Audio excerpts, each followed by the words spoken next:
Hello and a warm welcome to this podcast for the business immigration team at Wright Hassel. I'm Stacey and I'm speaking with Daniel today.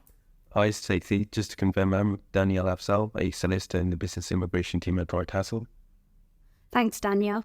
So today we're going to be talking about some of the changes in the world of business immigration, and hopefully some of the listeners are aware of these.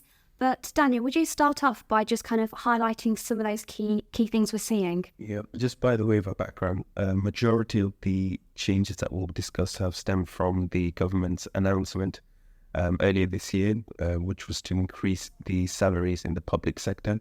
The Prime Minister confirmed that the salary increase will be partly funded by the increased fees charged to overseas migrants in terms of visa fees and other associated costs.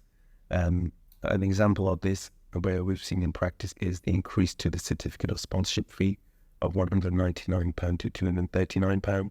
Separately, the increased fee of using the priority service, which is now in line for both in-country and out-of-country, which is at £500. So essentially, we've seen an increase of between 15 and 20% charged to migrants.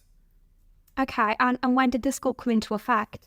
The date these changes came into effect was the 4th of October. The Home Office published their announcement on the 15th of September, so there wasn't much of a gap from the announcement to the date the effective change took place. Okay, so I think you mentioned some fees aren't changing. What are those? Currently, the fees that aren't being increased and weren't listed in guidance in the announcement as being increased were the fee for the sponsor license application, the immigration skills surcharge, and finally the immigration health surcharge. Stacey, have you heard any more about the possibility of the immigration health surcharge increasing? Yeah, so the immigration health surcharge, for those who don't know, is often called the IHS, and at the moment it's charged at £624 per applicant per year of leave if they're applying for. There are some reductions and some exemptions to this, for example, for children. So the news at the moment is this is due to increase to around £1,000 per year. The exact figure's yet to be released. Do you know when these changes will take place and the increased fee will take place? We don't know at the moment. There is talk that it could be later this year or perhaps with the start of the new financial year. What other changes are hot news in the immigration world? Okay, I want to touch on 3 topics here. So the first one's with students. So from the beginning of next year, they won't be allowed any dependent family members to come to the UK with them. And also the immigration rules will provide that if they're switching categories within the UK, they will need to have completed their course that they're studying. The second topic I want to touch on is the Youth Mobility Visa Scheme, and that's expanding to add more nationalities. So this will now include nationals of Australia, Canada, Andorra and Uruguay. For those that are eligible to extend by a further year in the UK, this will now also include nationals of New Zealand, Canada and Australia. The final topic I just want to mention is the Electronic Travel Authorisations, or ETAs. So these will be for people visiting the UK who are non-visa nationals. It's an electronic permission that will be linked to your passport, allowing you to travel to the UK.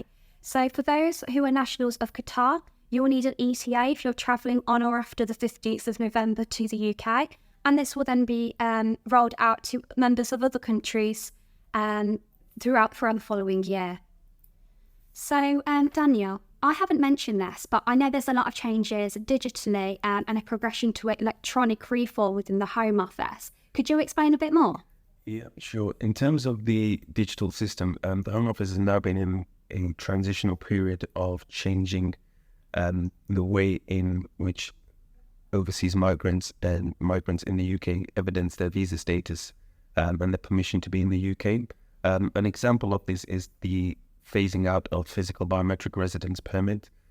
If an individual's visa expiry date is after the 31st of December 2024, their physical permit will still state their end date as being the 31st of December 2024.